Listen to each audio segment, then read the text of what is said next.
क्या आपने कभी सोचा है कि अगर बादशाह अकबर कोई ऐसा अजीब खेल रच दे जिसमें जानवर भी हो, इनाम भी हो और सजा भी? सोचिए, अगर जीतने पर 100 स्वर्ण मुद्राएं मिले और हारने पर 100 कोड़े, तो क्या आप हिम्मत करेंगे उसमें हिस्सा लेने की? और अगर उस खेल में बिल्ली और गाय शामिल हो जाए तो क्या होगा नजारा? यही है हमारी आज की अनोखी और मजेदार कहानी। दोस्तों, कहानी शुरू करें इससे पहले आपसे एक छोटी सी गुजारिश है, वीडियो को पूरा वॉच करें। वीडियो पसंद आए तो लाइक शेयर जरूर करें। चैनल पर नए हैं तो चैनल को सब्सक्राइब करें और बेल आइकन को प्रेस कर दें। तो चलिए देर किस बात की, शुरू करते हैं आज की कहानी। किस्से और कहानियों की दुनिया में बादशाह अकबर का नाम हर किसी की जुबान पर रहता था और इस बार उन्होंने अपने राज्य में एक ऐसी स्पर्धा की घोषणा की जिसने सभी को चौंका दिया। हर प्रतिभागी को एक बिल्ली और एक गाय दी जाएगी और जो सबसे ज्यादा गाय के दूध से पेड़े बनाकर लाएगा, वो भी बिल्ली को सेहतमंद रखते हुए, वही विजेता होगा। लेकिन ट्विस्ट ये था कि गाय के दूध पर पहला हक बिल्ली का होगा। अब सवाल उठता है, बिल्ली को दूध पिलाने के बाद इतने पेड़े कैसे बनेंगे? क्या कोई इस चुनौती को चतुराई से जीत पाएगा या ये सब अकबर का खेल है? सोच कर देखिए, अगर आप होते तो क्या करते?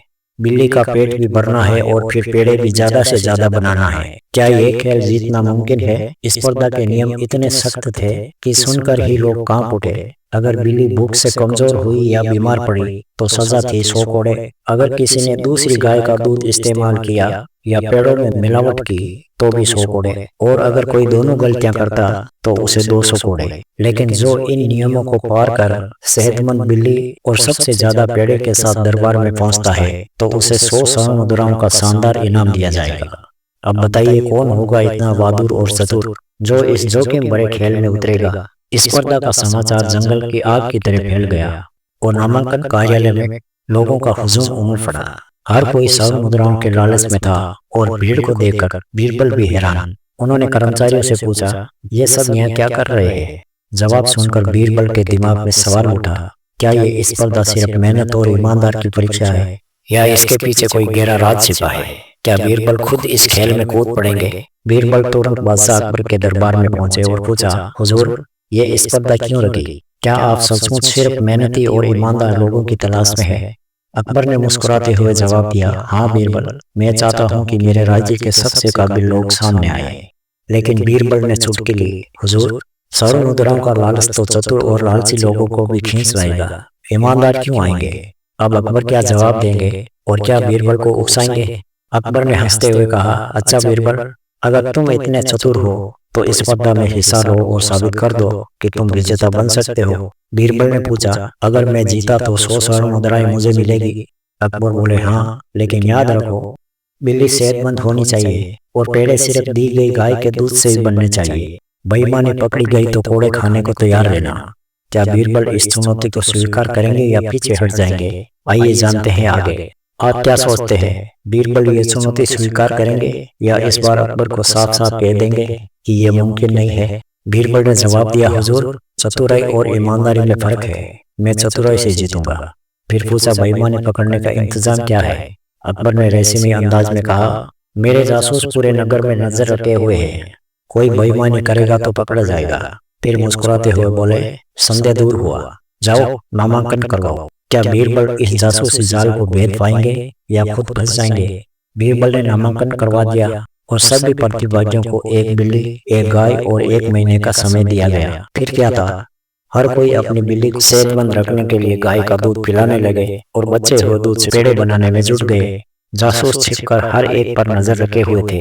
दिन बीतते गए और महीना पूरा होने पर सभी लोग दरबार में अपनी बिल्लियों और पेड़ों की पोटलियों के साथ हाजिर हुए।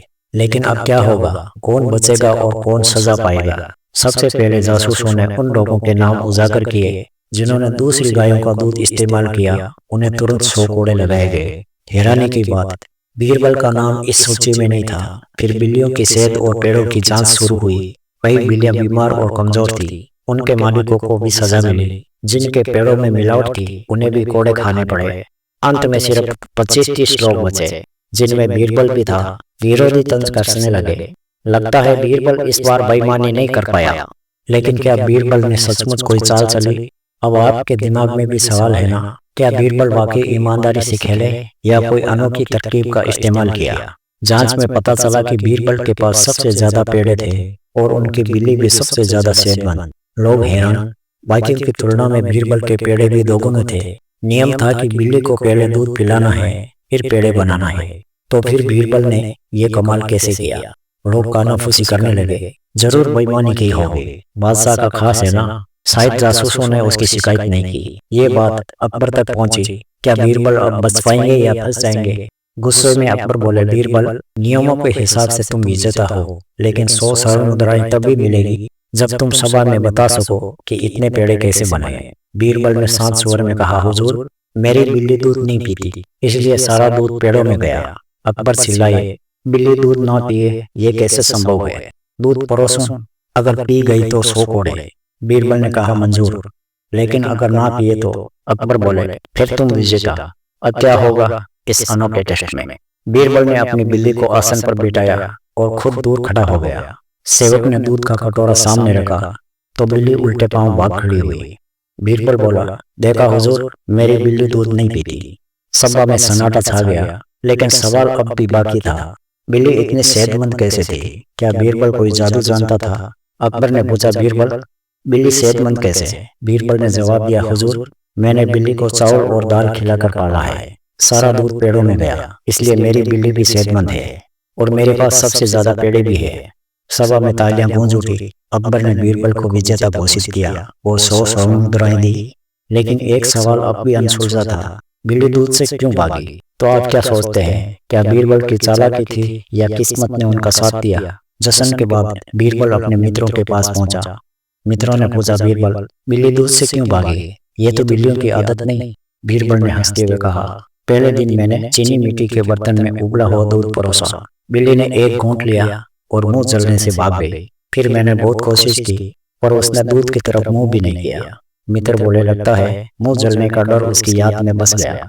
क्या ये बीरबल की चतुराई थी या महज इत्तेफाक? इस तरह बीरबल ने न सिर्फ अपनी चतुराई साबित की, बल्कि एक अनोखे सहयोग का फायदा उठाकर अकबर की स्पर्धा जीत ली। कहानी खत्म हुई, लेकिन यह सवाल छोड़ गई, क्या आप भी ऐसी चतुराई दिखा सकते हैं या सहयोग का इंतजार करेंगे? कहानी सुनने के लिए दोस्तों आप सभी का दिल से बहुत बहुत धन्यवाद। मिलते हैं अगले वीडियो में, तब तक के लिए खुश रहे, आबाद रहे।